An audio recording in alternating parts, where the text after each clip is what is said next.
आज छत्रपती संभाजीनगर विभागीय कार्यालयात आपण जिल्हा परिषदेच्या या विभागात येणाऱ्या सगळ्या जिल्हा परिषदेच्या शिवण आपण बोलवलं होतं। त्याच्यासोबत काही अधिकारी होते, विभागीय आयुक्त होते, आमचे सचिव ग्रामविकास खात्याचे होते आणि आज आम्ही जिल्हा परिषदेच्या कामकाजाचा आढावा घेतला। त्यामध्ये आमची प्रायोरिटी हीच होती की ज्या योजना केंद्र सरकारच्या आहेत, ज्या योजना राज्य सरकारच्या आहेत, त्याची अंमलबजावणी, त्याच्यामधल्या अडचणी आणि त्या अडचणीवर कसा मार्ग काढता येईल या संदर्भातही आमची चर्चा झाली। यामध्ये जिल्हा परिषद स्तरावर ज्या ज्या योजना आहेत त्याची सद्यस्थिती आम्ही जाणून घेतली आणि ती जाणून घेत असताना त्याचा रिपोर्ट कार्ड म्हणजे रिपोर्ट काय आहे हे आम्ही समजून घेतलं आणि त्यामध्ये ज्या ठिकाणी काही जिल्हा परिषदांनी खूप उत्तम काम केलेलं आहे, काही ठिकाणी काही अडचणी आहेत, त्या अडचणी सोडवण्यासंदर्भात विषय घेतला। खास करून आजच्या बैठकीमध्ये प्रधानमंत्री मोदयांचा जो सगळ्यात महत्त्वाची योजना आहे आणि ती योजना आहे की माझ्या देशातल्या प्रत्येक गरजू लोकांना प्रधानमंत्री आवास योजनेतून आवास मिळालं पाहिजे, घरकुल मिळालं पाहिजे, ही जी योजना आहे त्या योजनेच्या संदर्भात आम्ही पाठीमागच्या 2017 पासून 22पर्यंतचा आढावा आम्ही घेतला। साधारण 2.25 लाखाच्या आसपास घरकुलं मंजूर झाली होती की पाठीमागच्या जवळजवळ 6 वर्षामध्ये आणि त्याचा पूर्णत्वाच्या दृष्टिकोनातनं झालेलं काम आम्ही बघितलं। जवळजवळ 90% घरकुलांची कामं पूर्ण झालेली आहेत। त्यातल्या जवळजवळ 24,000 घरकुलांची कामं अजून बाकी आहेत, त्यातल्या अडचणी आहेत, त्या अडचणी समजावून घेतल्या आणि सगळ्या शिवना आम्ही टार्गेट दिलेलं आहे की ही घरकुलं किती दिवसात पूर्ण झाली पाहिजेत आणि त्या संदर्भात त्यांनी पॉझिटिव्हली ते घेतलं आहे आणि येणाऱ्या महिना 2-3 महिन्याच्या कालखंडामध्ये यातली जवळजवळ आम्ही बहुतांशी घरकुलं पूर्ण करू। म्हणजे कधीच न होण्यासाठी काही गोष्टी आहेत, विस्थापित झालेली लोकं काय असतात त्याही संदर्भात आपली माहिती ते घेतील आणि ती घरकुलं पूर्णत्वाला जातील। त्यासोबत एक महत्त्वाचा जो कार्यक्रम आहे, आता आपण ऐकलं की 6 वर्षामध्ये 2,24,000 घरकुलांना मान्यता मिळालेली होती आणि चालू वर्षी महाराष्ट्रानं आजपर्यंतच्या इतिहासात कधी नव्हतं एवढं उद्दिष्ट महाराष्ट्राला केंद्र सरकारनं दिलेलं आहे आणि मुख्यमंत्री मोदयांनी त्यासाठी खूप प्रयत्न केले। मुख्यमंत्री मोदयांची मीटिंग बैठक झाली आणि 20 लाख घराचं उद्दिष्ट म्हणजे घरकुलाचं उद्दिष्ट महाराष्ट्राला दिलं आहे आणि जे न भूतो न भविष्यती आहे, म्हणजे 6 वर्षात दिलेली घरकुलाची संख्या आहे त्यात एका वर्षात दिलेल्या घरकुलाची संख्या त्याच्या दुपटीपेक्षा जास्त आहे। व या घरकुलांच्या मान्यतेचा विषय आज आमच्या याच्यावर होता। त्या घरकुलांना आम्ही येणाऱ्या 10 ते 12 दिवसामध्ये त्यातल्या जवळजवळ 100% घरकुलांना मंजुरी देण्याचा कार्यक्रम आम्ही हातामध्ये घेतला आहे। छत्रपती संभाजीनगर विभागाचा आज आम्ही आढावा घेतला आणि त्यामध्ये जवळजवळ 90% काम आमचं सगळ्या शिवणी कंप्लीट केलेलं आहे आणि आता राहिलेल्या उर्वरित मंजुऱ्यांनाही येणाऱ्या 10 दिवसामध्ये त्या 100%पर्यंत जाईल आणि त्यासोबत येणाऱ्या 10 दिवसामध्ये किमान 50% म्हणजे किमान 10 लाख घरकुलांचा पहिला हप्ता हा लाभार्थीच्या अकाउंटवर देण्याचा संकल्प आम्ही केलेला आहे। माननीय मुख्यमंत्री मोदयांनी तशा सूचना केलेल्या आहेत। तोही काम आमचं अंतिम टप्प्यात आलेलं आहे आणि हा एक असा कार्यक्रम असेल की जो गावागावामध्ये उत्सव साजरा करण्यासारखा कार्यक्रम असेल, ज्यामध्ये प्रत्येक गावात किमान 70 लाभार्थी घरकुलाचे लाभार्थी आहेत।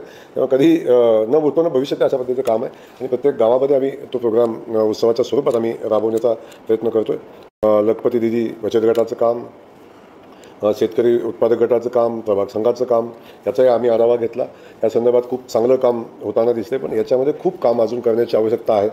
सगळे CO नवीन आहेत आणि यंग आहेत, त्यांच्याकडून आम्हाला काय वेगळ्या कामाची अपेक्षा आहे त्या संदर्भात आमची चर्चा झाली आणि त्यांनीही त्या संदर्भात पॉझिटिव्ह घेतलेला आहे। असा सगळ्यात महत्त्वाचा कार्यक्रम जो आणखी एक आहे लखपती दिदी। माझ्या देशातले भगिनींना स्वतःच्या पायावर उभं करत असताना तिचं उत्पन्न किमान वार्षिक उत्पन्न 1 लाखाच्या वरती असावं आणि त्यासाठी शासन स्तरावर प्रयत्न करून त्या महिला भगिनीला सपोर्ट करणं, त्याला मोटिवेट करणं, त्याला बँकेकडून भांडवल उपलब्ध करून देणं, अशा पद्धतीचा कार्यक्रम आम्ही राबवतो आहे। तोही कार्यक्रम मला वाटतं उद्दिष्टाप्रमाणे चालू आहे, पण उद्दिष्टाच्या पुढे जाऊन आम्हाला आणखीन काम करण्याचा आम्ही प्रयत्न करतो आहे आणि त्यासाठी आम्ही सगळ्या बँकांशी चर्चा करून जास्तीत जास्त महिलांना या योजनेमध्ये सहभागी करून लखपती करण्याचा निर्णय घेतो आहे। अशा अनेक गोष्टीवर चर्चा आमची झालेली आहे। याच्यामध्ये आमच्या बचत गटाचे काही महिला काम करत आहेत आणि मी बघितलं की जिल्हा राज्यात बघतो आहे, इथं तर खूपच नवनवीन उपक्रम इथेही राबवलेले आहेत। महिला खूप आता खाद्यपदार्थाच्या पलीकडे जाऊन बचत गटाच्या माध्यमातून व्यक्तिगत याच्यावर खूप चांगले प्रोडक्ट बनवत आहेत आणि त्याचा खूप चांगलं मार्केटिंग करत आहेत। त्याही संदर्भात आम्ही आढावा घेतला आणि आम्ही सरसच्या माध्यमातून जिल्ह्याला आम्ही एक्झिबिशन घेतो, त्यातून महिलांच्या या तयार उत्पादनाला आम्ही मार्केट तयार करून देतो आणि 4 दिवसाच्या त्या कार्यक्रमामध्ये किमान 50, 60, 70 लाखाचं महिलांचा तयार केलेल्या उत्पन्नाचं मार्केटिंग होतं आणि त्यातून महिलांना उत्पन्न मिळतं. आणि हा विषय आम्ही बघितल्यानंतर एक लक्षात आलं की या महिलांना जर कायमस्वरूपी मार्केट आपण तयार करून दिलं सुरुवातीला जिल्हा लेवलला, तर यातून खूप महिलांना स्वतःच्या पायावर उभं राहता येईल आणि खूप त्यांनी तयार केलेल्या जे उत्पादन आहे त्यांना मार्केट मिळेल. म्हणून आम्ही प्रत्येक जिल्ह्याला एक उमेद मॉल बांधण्याचा आम्ही संकल्प केलेला आहे आणि तो एक मॉडेल म्हणून प्रोजेक्ट म्हणून आम्ही आता येणाऱ्या अर्थसंकल्पामध्ये आम्ही तो घेतो आहे. आणि प्रत्येक जिल्ह्याला किमान स्वतःच्या जागा मुख्याच्या ठिकाणी आहेत त्या जागा आयडेंटिफाय करायला सांगितल्या आहेत, त्याचं मॉडेल तयार करायला सांगितलं आहे आणि त्यातून एक महिलांसाठी एक कायमचं मार्केट तयार होईल 365 दिवसाचं आणि त्यातून खूप क्रांती होईल की महिलांच्या जीवनामध्ये बदल घडेल आणि जो महिलांना लखपती बनवण्याचा जो प्रोग्राम आहे तोही पुढे जाईल. असे अनेक प्रोग्राम आम्ही सांगितले. काही सगळ्यात महत्त्वाचा जो विषय होता की 7 कलमी कार्यक्रम मुख्यमंत्री महोदयांनी दिलेला आहे.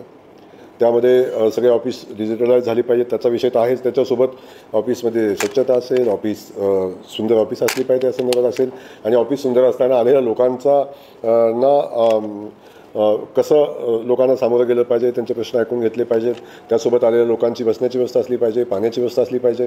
जो आमचा अधिकारी लोकांना भेटण्यासाठी वेळ देतो आहे त्याच्या ऑफिसच्या दर्शनी भागावर त्याचे पाठी असली पाहिजे आणि ते असताना जो वेळ लोकांसाठी अधिकारी देणार आहेत त्या वेळेत लोकांना त्यांनी भेटलं पाहिजे. याही संदर्भात आमची चर्चा झाली. आणि त्यासोबतच अनेक कामं अशी आहेत की जी BDO स्तरावरचे आहेत, अनेक कामं अशी आहेत की जे CO स्तरावरचे आहेत. त्याही कामासंदर्भातला जो विषय आहे तो मेजर लोक आमची जे आहे ते मंत्रालयामध्ये येतात, जे काम इथलं आहे त्या अधिकाऱ्यांना आम्ही सूचना दिल्या आहेत की जे काम आपल्याकडे होण्यासारखं आहे ते मंत्रालयात येऊ नये. अशा अनेक विभागाचा अनेक गोष्टीचा आढावा आम्ही घेतला आणि त्यातून या छत्रपती संभाजीनगर विभागामध्ये जिल्हा परिषदांचं आणि खास करून ग्रामविकास खात्याचं काम, लोकाभिमुख काम लोकांच्या पुढे कसं जाईल आणि ज्या योजना लोकांच्यासाठी आहेत त्या योजना लोकांच्यापर्यंत कशा पोहोचतील याचं नियोजन करण्यासाठी आजची ही विभागीय आढावा बैठक झाली. त्यामध्ये खूप साऱ्या चर्चा झालेल्या आहेत आणि मला वाटतं की सगळे अधिकारी आणि सगळे मिळून खूप चांगलं काम करू. खूप लाँग